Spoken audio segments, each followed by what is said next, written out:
Hello and welcome to the United Kingdom of Christ podcast. I'm your host, Griego, coming to you from the beautiful Denver metro area. I want to thank you for taking the time to join me for our Bible study session. Hope you're finding these episodes beneficial to your spiritual growth while improving your understanding of the Bible and hopefully, you know, uh, building a better relationship with our Heavenly Father as well. I appreciate your support because there's nothing I'd rather be doing than this. If you'd like to connect with me, you can follow me on X. My handle is UK_Christ. I can also be reached via email at uk.christ@outlook.com. You can also call or text me at 720-805-8886. Please don't hesitate to reach out. I really look forward to interacting with all of you. One moment.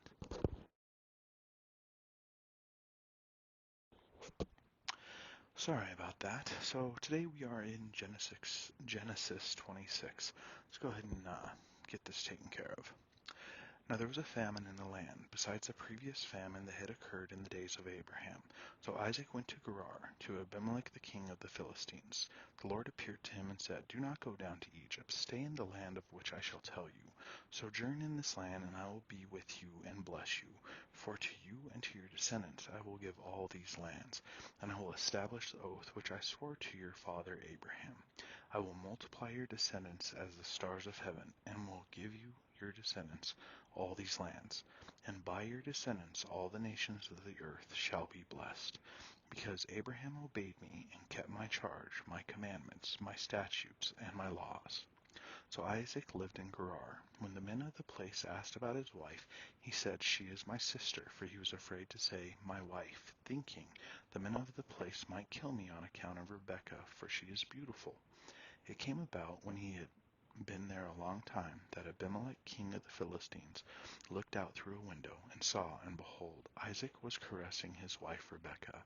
Then Abimelech called Isaac and said, "Behold, certainly she is your wife. How then did you say, 'She is my sister'?" And Isaac said to him, "Because I said I might die on account of her." Abimelech said, "What is this you have done to us? One of the people might easily have lain with your wife, and you would have brought guilt upon us." So Abimelech charged all the people, saying, "He who touches this man or his wife shall surely be put to death." Now Isaac sowed in that land, and reaped in the same year 100-fold. And the Lord blessed him, and the man became rich, and continued to grow richer until he became very wealthy. For he had possessions of flocks and herds and a great household, so that the Philistines envied him. Now all the wells which his father's servants had dug in the days of Abraham his father, the Philistines stopped up by filling them with earth. Then Abimelech said to Isaac, "Go away from us, for you are too powerful for us." And Isaac departed from there and camped in the valley of Gerar, and settled there. Then Isaac dug again the wells of water which had been dug in the days of his father Abraham, for the Philistines had stopped them up after the death of Abraham, and he gave them the same names for which his father had given them. But when Isaac's servants dug in the valley and found there a well of flowing water, the herdsmen of Gerar quarreled with the herdsmen of Isaac, saying, "The water is ours." So he named the well Esek, because they contended with him. Then they dug another well, and they quarreled over it too, so he named it Sitnah. He moved away from there and dug another well, and they did not quarrel over it, so he named it Rehoboth. For he said, "At last the Lord made room for us, and we will be fruitful in the land." Then he went up from there to Beersheba. The Lord appeared to him the same night, and said, "I am God of your father Abraham. Do not fear, for I am with you. I will bless you and multiply your descendants, for the sake of my servant Abraham." So he built an altar there, and called upon the name of the Lord, and pitched his tent there, and there Isaac's servants dug a well. Then Abimelech came to him from Gerar with his advisor Ahuzath and Phicol, the commander of his army. Isaac said to them, "Why have you come to me, since you hate me and have sent me away from you?"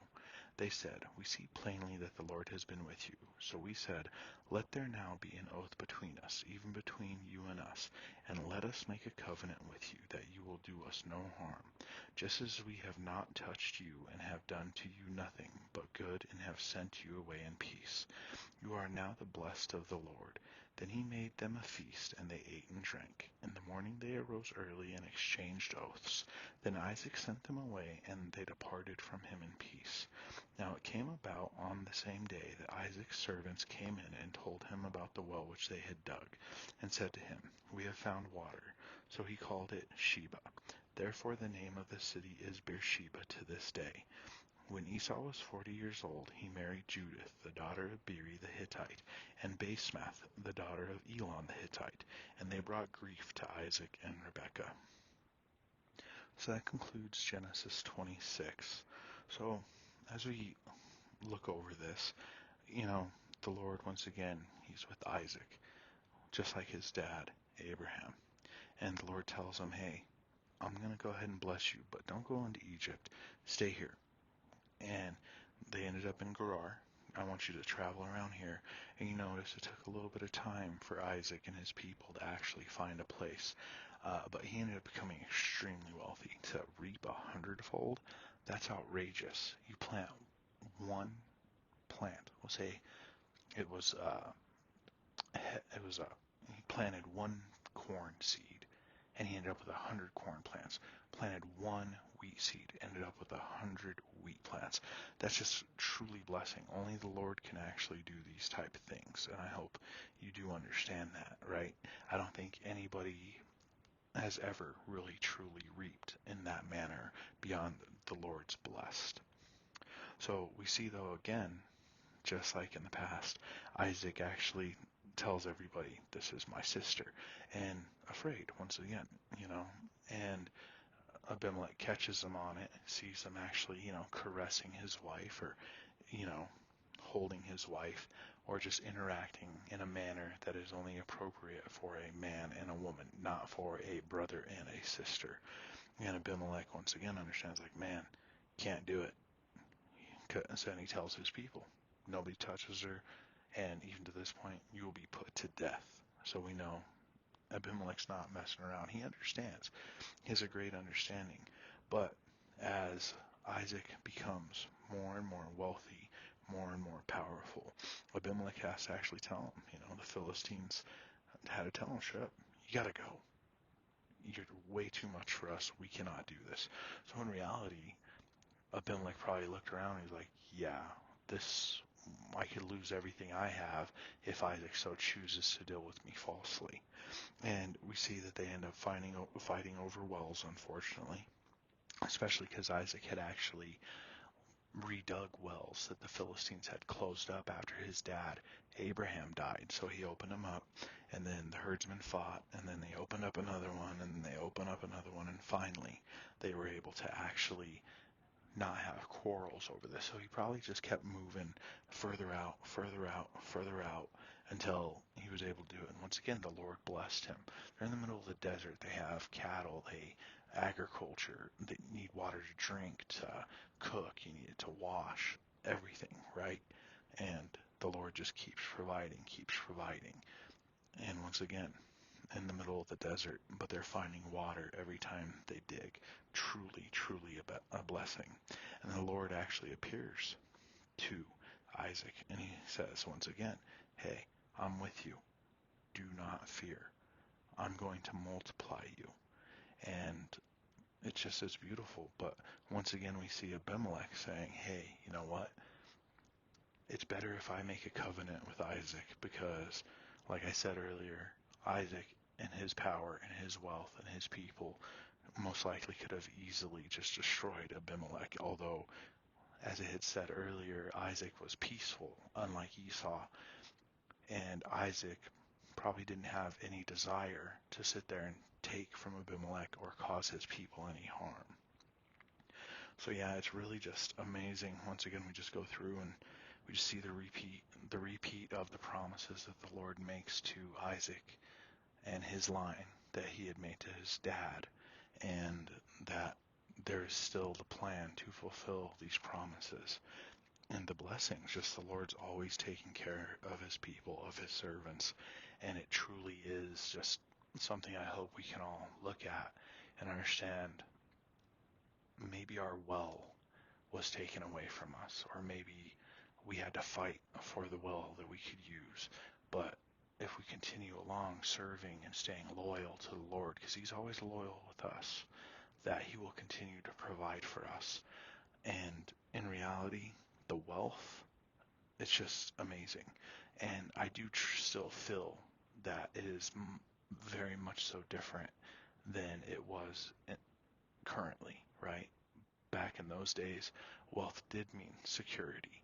Wealth did mean that you would not have to have a lot of concerns in comparison to people that were impoverished, where if someone, just we'll say hypothetically, someone that was very well off came upon a little settlement of people that were obviously not as well off, they didn't have as many sheep, as many goats, as many livestock, as much, agriculture.